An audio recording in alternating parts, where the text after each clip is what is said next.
नमस्कार दोस्तों, आप सभी का स्वागत है आपके अपने YouTube चैनल ज्ञान स्टडी LMP पर। दोस्तों, यूपी पेट 2022 में आने वाले सामान्य ज्ञान में भारतीय संविधान को आज हम लोग पढ़ने वाले हैं। भारतीय संविधान के आज हम लोग कुछ इम्पॉर्टेंट प्रश्न करने वाले हैं जो आपकी परीक्षा में बहुत बार पूछे जा चुके हैं। तो आइए सीधे क्लास में चलते हैं और आज के प्रश्नों को हल करते हैं। दोस्तों, उससे पहले अगर आप चैनल पर पहली बार आए हैं तो चैनल को सब्सक्राइब करना ना भूलें, साथ में बेल आइकन को अंडर प्रेस कर लें जिससे अगली क्लास की जानकारी आपको मिल सके। तो आइए क्लास में चलते हैं और आज के प्रश्नों को हल करते हैं।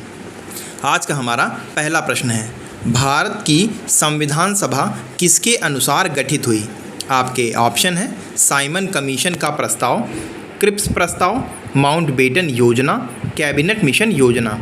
तो दोस्तों, इस प्रश्न का सही उत्तर हो जाएगा ऑप्शन डी, कैबिनेट मिशन योजना, यानी डी ऑप्शन हमारा सही हो जाता है। ब्रिटिश सरकार ने भारतीयों को सत्ता का हस्तांतरण के उपाय खोजने के लिए 19 फरवरी 1946 को कैबिनेट मिशन भारत भेजने की घोषणा की गई। कैबिनेट मिशन 24 मार्च 1946 को भारत आया, जिसके सदस्य पैथिक, लॉरेंस, स्टैकफोर्ड, क्रिप्स तथा वी अलेक्जेंडर थे। कैबिनेट मिशन की संस्तुति के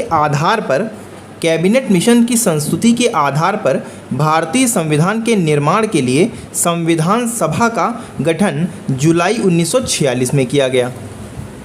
तो इस प्रश्न का डी ऑप्शन हमारा सही हो जाता है। आइए दोस्तों, अगले प्रश्न पर चलते हैं। अगला प्रश्न है, संविधान सभा के उद्घाटन अधिवेशन की अध्यक्षता किसने की?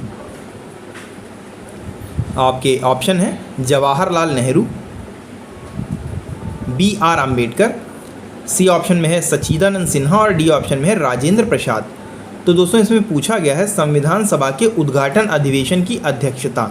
तो उद्घाटन अधिवेशन की अध्यक्षता सच्चिदानंद सिन्हा ने की थी। तो सी ऑप्शन हमारा सही हो जाएगा। संविधान सभा के प्रथम बैठक का आयोजन 9 दिसंबर 1946 ईस्वी को संसद भवन के केंद्रीय कक्ष में प्रारंभ किया गया था। डॉक्टर सच्चिदानंद सिन्हा को सर्वसम्मति से अस्थायी अध्यक्ष चुना गया और इसके 2 दिन बाद 11 दिसंबर 1946 ईस्वी को राजेंद्र प्रसाद को संविधान सभा का स्थायी अध्यक्ष चुना गया। तो इस प्रश्न का सी ऑप्शन सही हो जाता है। अगला प्रश्न है, भारतीय संविधान के किस भाग को उसकी आत्मा की संज्ञा दी गई है? आपके ऑप्शन है मूल अधिकार, प्रस्तावना, संवैधानिक उपचारों का अधिकार और ऑप्शन डी में है संशोधन प्रक्रिया। तो इस प्रश्न का सही उत्तर हो जाता है ऑप्शन सी, संवैधानिक उपचारों का अधिकार। सी ऑप्शन हमारा सही हो जाता है। आइए दोस्तों, अगले प्रश्न पर चलते हैं। अगला प्रश्न है, भारतीय संविधान की तीसरी अनुसूची का संबंध है राज्यसभा के प्रतिनिधित्व से, बी ऑप्शन में शपथ एवं प्रतिज्ञान से, सी है भाषाओं से और डी ऑप्शन में है उपरोक्त में से कोई नहीं। तो दोस्तों, तीसरी अनुसूची में शपथ एवं प्रतिज्ञान से संबंधित है। तो बी ऑप्शन हमारा सही हो जाता है। आइए दोस्तों, अगले प्रश्न पर चलते हैं। अगला प्रश्न है, भारतीय संविधान की किस अनुसूची में राजभाषाओं का उल्लेख है? 7वीं, 8वीं, 9वीं, 10वीं। तो दोस्तों, इस प्रश्न का सही उत्तर है ऑप्शन बी, 8वीं। 8वीं अनुसूची में राजभाषाओं का उल्लेख किया गया है। और अगर पूछा जाए कितनी भाषाओं का उल्लेख है तो 22 भाषाओं का इसमें उल्लेख है। अगला प्रश्न है, भाषाई आधार पर गठित भारत का प्रथम राज्य है? हरियाणा, केरल, तमिलनाडु, आंध्र प्रदेश। तो दोस्तों, इस प्रश्न का सही उत्तर हो जाएगा आंध्र प्रदेश। आंध्र प्रदेश भाषाई आधार पर गठित होने वाला प्रथम राज्य है और ये कब गठित हुआ था? 1953 में। तो डी ऑप्शन इस प्रश्न का सही है। आइए दोस्तों, अगले प्रश्न पर चलते हैं। अगला प्रश्न है, वर्तमान में भारतीय नागरिकों को कितने मूल अधिकार प्राप्त हैं? 5, 6, 7, 8। तो दोस्तों, वर्तमान में भारतीयों को 6 मूल अधिकार प्राप्त हैं। तो बी ऑप्शन हमारा सही हो जाता है। अगला प्रश्न है, संपत्ति के अधिकार को किस संविधान संशोधन द्वारा मूल संविधान से हटा दिया गया था? 42वें, 45वें, 44वें, 46वें। तो दोस्तों इस प्रश्न का सही उत्तर हो जाता है ऑप्शन सी 44वें। 44वें संविधान संशोधन से संपत्ति का अधिकार हटा दिया गया था। आइए दोस्तों अगले प्रश्न पर चलते हैं। अगला प्रश्न है, राज्य के नीति निर्देशक सिद्धांतों के अनुसार किस आयु तक के बच्चों को निःशुल्क एवं अनिवार्य शिक्षा की आशा की जाती है? 14 वर्ष, 16 वर्ष, 8 वर्ष, 12 वर्ष। तो इस प्रश्न का सही उत्तर हो जाएगा ऑप्शन ए 14 वर्ष। अगला प्रश्न है, संविधान में मूल कर्तव्यों की प्रेरणा किस देश से ली गई है? जर्मनी, आयरलैंड, पूर्व सोवियत संघ, दक्षिण अफ्रीका। तो दोस्तों इस प्रश्न का सही उत्तर है ऑप्शन सी पूर्व सोवियत संघ। पूर्व सोवियत संघ से मूल कर्तव्यों की प्रेरणा ली गई है। आइए दोस्तों अगले प्रश्न पर चलते हैं। अगला प्रश्न है, भारतीय संसदीय प्रणाली किस देश से प्रेरित है? अमेरिका, कनाडा, रूस, ब्रिटेन। तो दोस्तों भारतीय संसदीय प्रणाली ब्रिटेन से प्रेरित है। तो डी ऑप्शन हमारा सही हो जाता है। अगला प्रश्न है, भारत में कार्यपालिका का अध्यक्ष कौन होता है?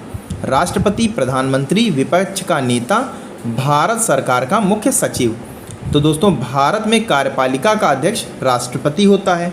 तो ए ऑप्शन हमारा सही हो जाता है। आइए दोस्तों अगले प्रश्न पर चलते हैं। अगला प्रश्न है, भारत के प्रथम राष्ट्रपति थे? जवाहरलाल नेहरू, राजेंद्र प्रसाद, वल्लभ भाई पटेल, महात्मा गांधी। तो दोस्तों इस प्रश्न का सही जवाब है ऑप्शन बी राजेंद्र प्रसाद। अगला प्रश्न है, भारत के नियंत्रक एवं महालेखा परीक्षक की नियुक्ति कौन करता है? ऑप्शन है प्रधानमंत्री, गृह मंत्री, राष्ट्रपति, वित्त मंत्री। तो दोस्तों इस प्रश्न का सही उत्तर हो जाएगा ऑप्शन सी राष्ट्रपति।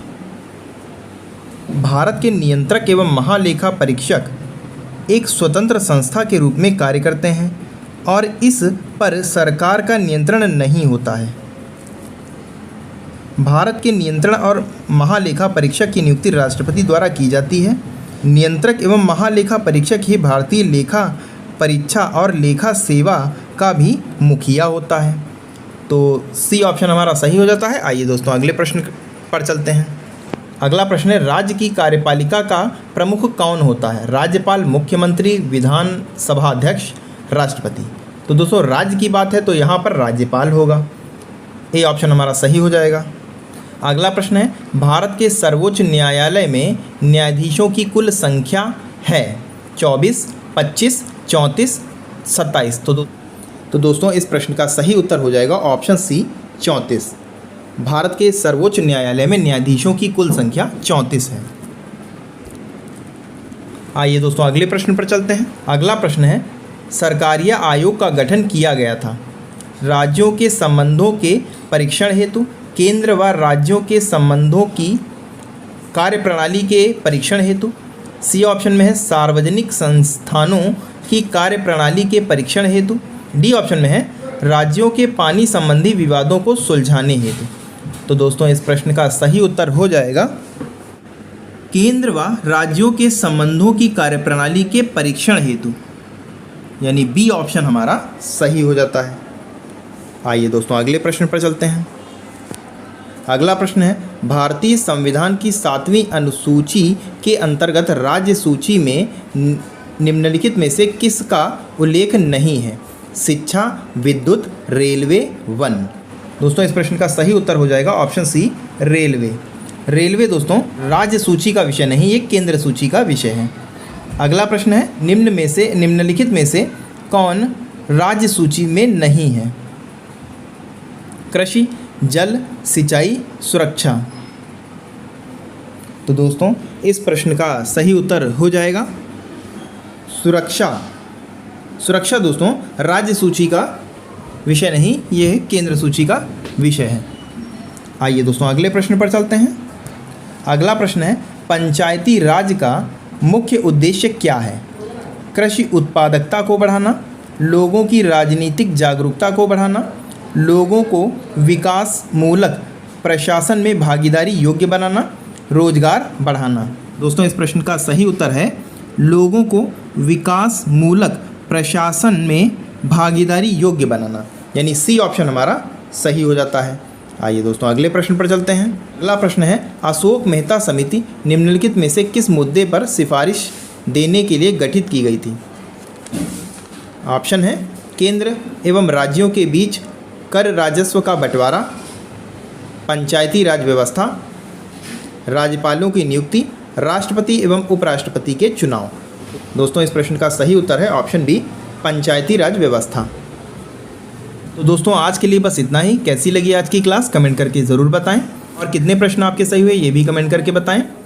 और दोस्तों अगर अभी तक आपने चैनल को सब्सक्राइब नहीं किया है तो चैनल को सब्सक्राइब कर लें, साथ में बेल आइकन को अंडर प्रेस कर लें। मिलते हैं अगली क्लास में, तब तक के लिए नमस्कार, जय हिंद, जय भारत।